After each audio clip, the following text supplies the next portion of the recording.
Polisi menangkap kurir narkoba yang tengah bertransaksi di kawasan Penjaringan, Jakarta Utara. Diduga pelaku bagian dari Serikat Peredaran Narkotika di wilayah Jakarta.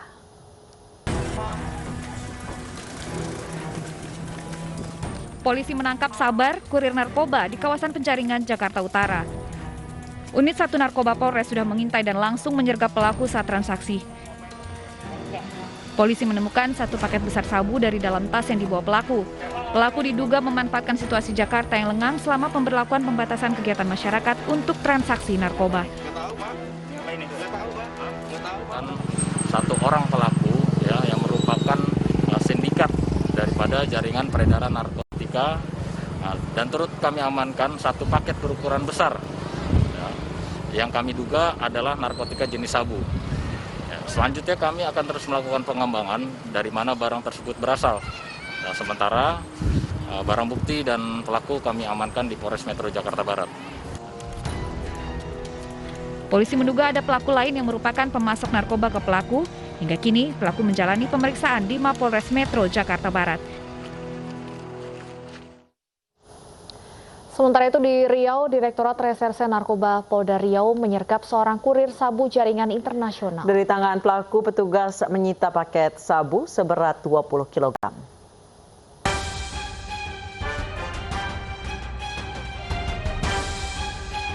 Jajaran Direktorat Reserse Narkoba Polda Riau menyergap terduga kurir narkoba di wilayah Kota Dumai. Tersangka yang mengendarai mobil sudah diikuti oleh petugas dari Pelabuhan Roro.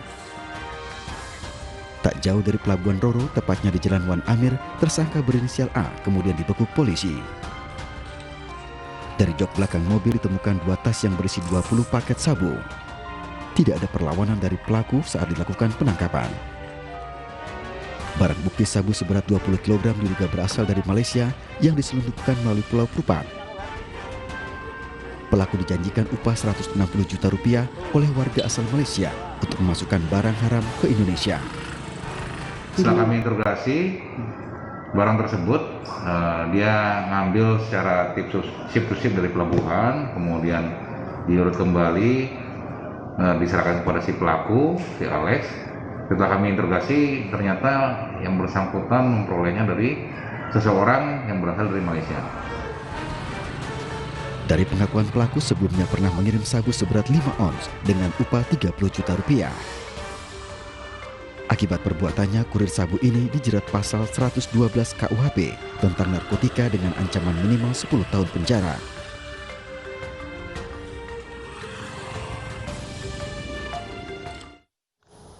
Pemirsa, jajaran Resmo Polsek Panakukang dan Polda Sulawesi Selatan ringkus begal sadis yang telah menjadi DPO polisi. Mereka diringkus berkat rekaman CCTV saat beraksi membegal seorang ibu rumah tangga yang lantas viral di media sosial.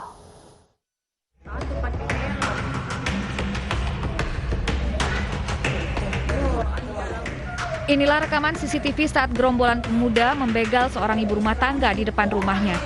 Berbekal senjata tajam, begal mencoba merampas tas korban.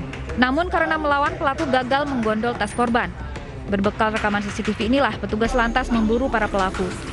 Hasilnya petugas gabungan berhasil meringkus 2 anggota komplotan begal sadis. Keduanya ditangkap di tempat terpisah. Tidak berkutik, keduanya lantas digelandang ke kantor polisi untuk diperiksa. Dari hasil pemeriksaan, Al-Ghazali yang menjadi otak komplotan mengaku telah membuntuti korban dan menyasar ponsel serta dompet korban. Mereka nekat melukai korban karena berusaha mempertahankan tas miliknya. Kedua pelaku yang tertangkap mengaku menjadi begal untuk mengkonsumsi narkoba. Iya, berapa kali? Tanya berapa kali kejamret? 3 kali ya. Begal. Berapa kali? Itu di mana-mana? Di Bukit. Di BCP sama Mancelo ya. BCP Mancelo mana lagi? Indrawasi. Apa yang kau dapat? HP. Sama apa? Terus kau jual? Iya. Kau pakai apa uangnya? Hah? Obat-obat sabu? Iya. Jawab dia, pakai apa uangnya? Bersama pelaku, polisi amankan sejumlah barang bukti. Dalam catatan polisi, keduanya telah berulang kali keluar masuk penjara. Telah mengamankan 3 orang. Jadi 3 orang kita amankan, kita tangkap terkait kasus penganiayaan serta percobaan pencurian dan kekerasan di Jalan Meranti yang sempat viral di media sosial beberapa waktu lalu. Jadi dari 3 orang itu kita sudah bisa buktikan untuk 2 memang betul-betul pelaku dari kejadian pencurian dan kekerasan serta penganiayaan di Jalan Perahu. Akibat perbuatannya, ketiga pelaku begal sadis dijerat pasal 352 dengan ancaman hukuman 5 tahun penjara.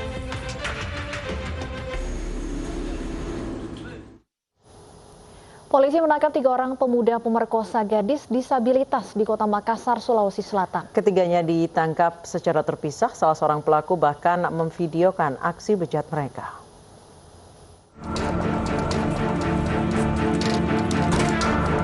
Tim gabungan Jatanras Polrestabes Makassar bersama Resmo Polda Sulawesi Selatan menangkap buronan pemerkosa gadis penyandang disabilitas berusia 16 tahun. Pelaku ini merupakan otak aksi kekerasan seksual terhadap korban. Selain berbuat keji, pelaku juga merekam aksi bejatnya.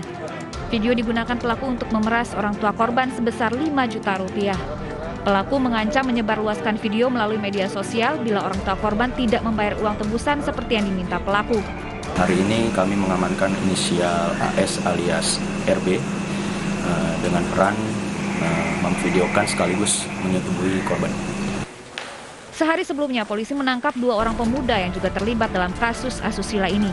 Keduanya ditangkap setelah korban menangis dan mengadukan perbuatan bejat mereka kepada orang tuanya. Pelaku dan korban berkenalan lewat media sosial. Setelah sepekan kenal, para pelaku membujuk korban untuk bertemu hingga terjadilah perbuatan tidak senonoh tersebut. Hasil interogasi kepada mereka bahwa betul dia setelah melakukan kemudian memviralkan dan menghubungi orang tuanya untuk diberikan suatu uang untuk tidak diviralkan. Jadi setelah orang tuanya menerima telepon dari pelaku, lalu menghubungi polisi. Para tersangka terancam tindak pidana ruda paksa dan Undang-Undang Perlindungan Anak dengan ancaman hukuman di atas 5 tahun penjara. Jenazah almarhum Praka Anumerta Roy Febrianto yang menjadi korban penembakan kelompok kriminal bersenjata di Papua dimakamkan di Taman Makam Pahlawan Cikutra, Bandung, Jawa Barat. Pemakaman dilakukan secara militer dan diiringi isak tangis keluarga serta kerabat almarhum.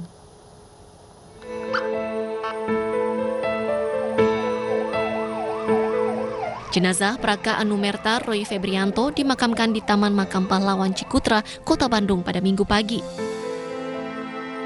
Pemakaman dilaksanakan secara militer dengan dihantarkan pihak keluarga serta kerabat almarhum. Dalam prosesi pemakaman, isak tangis dari pihak keluarga tak terbendung setelah jenazah dimasukkan ke liang lahat. Bahkan sang ibunda jatuh pingsan saat mengikuti prosesi pemakaman. Atas jasanya kepada negara, almarhum juga diberikan kenaikan pangkat luar biasa 1 tingkat dari Pratu menjadi Praka. Anugerah yang diberikan kepada almarhum adalah kenaikan pangkat luar biasa, ya, 1 tingkat. Semasa hidupnya almarhum berpangkat prajurit 1, kemudian kenaikan pangkat 1 tingkat lebih tinggi sesuai dengan keputusan Panglima TNI nomor 44 1 Romawi 2021 tanggal 22 Januari 2021. Dinaikkan pangkat 1 tingkat menjadi prajurit kepala Anumerta. Almarhum Praka Anumerta Roy Febrianto gugur di Kampung Titigi, Distrik Sugapa, Kabupaten Intan Jaya, Papua oleh kelompok kriminal bersenjata usai almarhum menjalankan sholat subuh. Dari Bandung, Jawa Barat, Ervan David, iNews melaporkan.